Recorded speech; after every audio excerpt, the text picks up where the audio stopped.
understand is staff deliver services. Services that are appreciated by the public, they're wanted by the public, they're what the public pay their council tax to achieve. So when you get rid of staff, you're getting rid of services. Don't do it. Read the resident survey. So, item 38, temporary accommodation. 200,000 savings from reduced use of high-cost temporary accommodation. Well, I've been personally involved in a case regarding this temporary accommodation, and I've seen the almost bullying that goes on to get the people out. Quite intimidatory practices, which I would hate to see actually increase in an attempt to meet this budget item. So, Point of order, Chair. it is I'm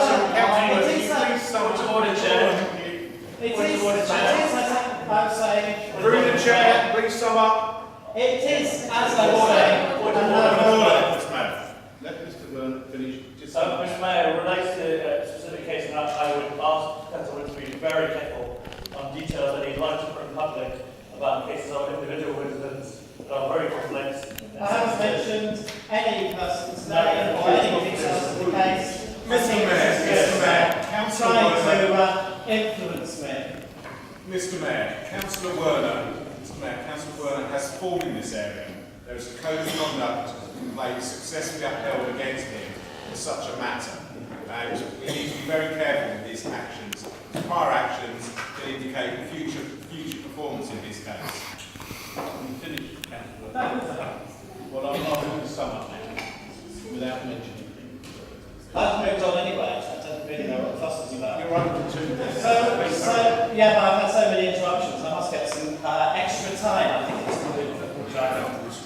The time's gone. So it is another gambler's budget, isn't it? It's another fantasy budget. But I suppose with MJ jumping ship, it might be something else, wouldn't it? Maybe we can Thank you, Councillor Hilton.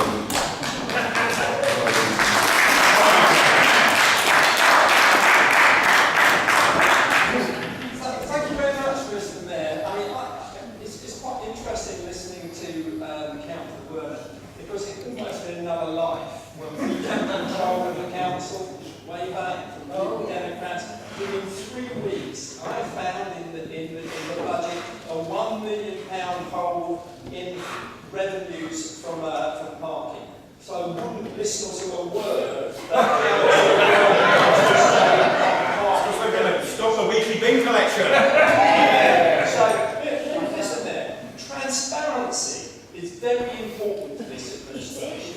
And on page 59 of today's papers, Councillor Saunders provides a table that shows budget variances in the current financial year and budget changes for 2019. Now, I'm sure that the petitioner and Councillor Lynn Jones found that very helpful in creating their presentations. But that's okay, scrutiny's good. Now, despite some financial headwinds, as we approach the end of this financial year, we maintain reserves at broadly what they were at the start of the year and in excess of £7 million. And at the same time, throughout the year, we did what we do best, and that is we delivered excellent services to our residents. And you know what? That is exactly what the resident services survey told us. So what about next year's budget? Now, we listen to lead members advise us their plans to maintain and in many cases improve services to residents, but the opposition say they're not doing enough. So I think it'd be quite interesting to compare the Royal Borough with other councils up and down the country. Members should be aware that councils are struggling to make ends meet. And the State of the Local Government Finance Survey, published by the Local Government Information Unit, tells us many councils are planning cuts in services. 50% are proposing cuts in arts and culture. I don't think for one moment that Councillor Rayner will countenance such a thing. 45% propose cuts to parks and leisure spending, whilst we are building the leisure centre at Rowley and have longer term plans for a leisure centre in Ascot. 30% 8% will cut road maintenance, while we have increased investment to £12.7 million next year and plan to maintain that for 4 years. 33% will be cutting library services, which we believe are vital, not only to support our cultural offer, but as community hubs.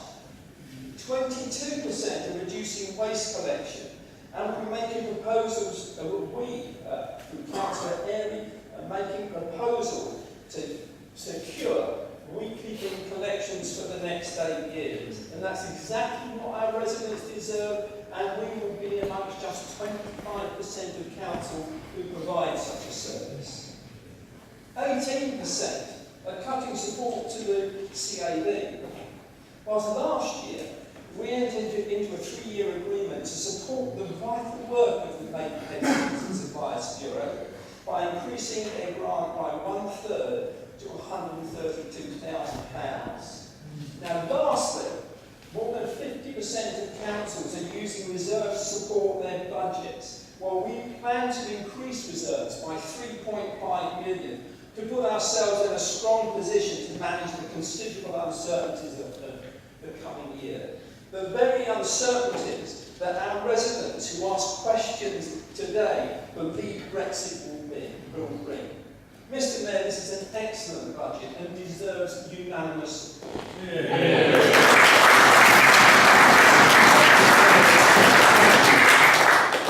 Councillor, please. Thank you, Mr. Mayor. In addition to being a member of the council, I've had the responsibility of being the chairman of the Adult Services and Health Overview and Scrutiny Panel over the last 4 years.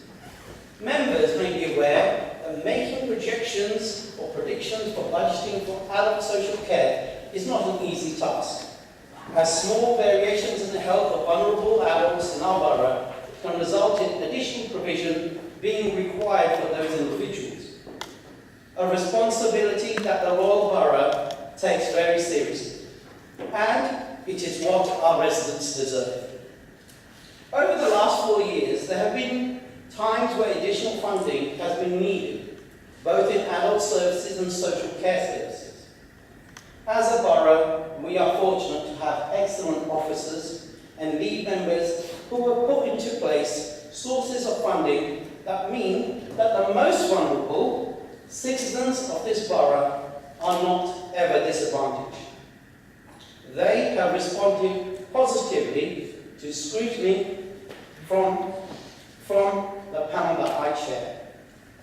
I would like to add that it is pleasing to note that in this budget we've increased our reserves. Should other streams of funding be exhausted or unavailable due to certainties perhaps, we will still have ample funds to ensure that our citizens, residents of the borough, can continue to receive the excellent services which are provided to all. In this budget, we have increased funding and in adult services have made efficiencies without compromising on the standard of services to our residents. I believe that through this budget, the residents of this borough can be confident that they will continue to receive the excellent services that they deserve. Thank you.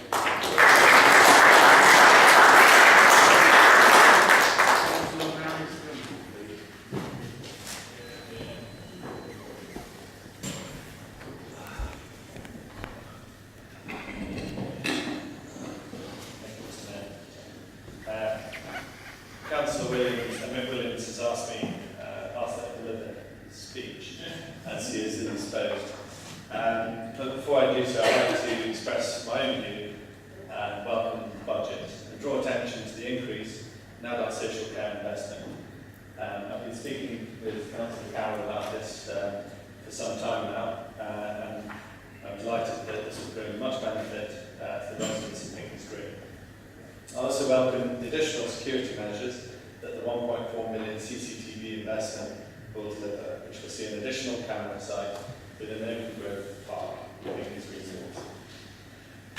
Many residents have already fed back their approval, and therefore I would humbly ask that this site sees some prioritisation to safeguard residents antisocial behaviour. Have my promise on that. Now on to Councillor Williams' words. It says, all local authority-ships are sailing into the difficulties of an ever-increasing pressures on adult social care and children's services. However, not all ships are sailing with as strong sails as RPWM. We've seen examples across the country of local authorities facing substantial financial uncertainty, which puts into perspective the success we have had locally. Nothing simply happens in politics, everything is a choice. We have chosen to protect funding to our most vulnerable and invest in huge new infrastructure projects to support our growing borough. There are a number of good news stories for Cox Green in this budget, not least the continued upgrading of our local road network, which is seen in the region of 500,000 spent on the Cox Green Road Improvement Project, and the 350,000 investment in Otwells and Thriftwood Park. There is also 20,000 set aside for Cox Green Community Centre, and for those of you not aware of the background here, for the last 2 years, I, Ross, have been campaigning to have the Community Centre car park expanded. Cox Green Community Centre is a popular and well-used facility providing space for community events, groups and activities for residents of all ages. As the population of Cox Green has grown and Cox Green School has been expanded, the popularity of the community centre has increased and the car park has become increasingly full. This has resulted in numerous occasions where residents, particularly older residents, who are less mobile, have not been able to attend events at the community centre. The car park is regularly at capacity and without additional car parking spaces, the community centre may not be viable in the long term, which would be a great loss to the local community. Last year, I, Ross, organised a series of round-table meetings with RPWM, Cox Green Parish Council, Cox Green Community Centre and Cox Green School. We met to discuss the pressure on the car park and decide on a solution to the problem. A draft scheme has been presented and agreed to deliver 50 new spaces in 2 phases. Officers have confirmed to me the first phase would cost $150,000, approximately. There are a number of details that need ironing out, and the $20,000 will enable necessary feasibility works to be carried out. Cox Green Parish Council have signalled their willingness to explore contributions to the scheme and the Community Centre Management Committee, which I'm a member of, gave their support to the scheme. It would be a great tragedy if the momentum behind delivering this much needed expansion was lost. We're so close to delivering a scheme for our residents. With this in mind, I would ask Cabinet to consider committing to deliver the project subject to the feasibility study and negotiations with Cox Green Parish Council on their contributions, both of which may reduce the overall cost to the borough. This project has been long in the making, and I hope we'll be able to agree a commitment this evening to deliver this much needed new car park expansion. I'm happy to continue working with Cabinet colleagues and the other key stakeholders involved to deliver this scheme for our residents. To finish, Mr. Mayor, on the bigger picture, we're on the cusp of something special in Maidenhead. There can be no doubt that our town is approaching a critical moment. If we keep the course, keep our resolve, and continue with a resolute focus on delivering on the long-term, long-held dream of regeneration, we can create the town our residents have long desired. This budget keeps us on course. Let's get on with it.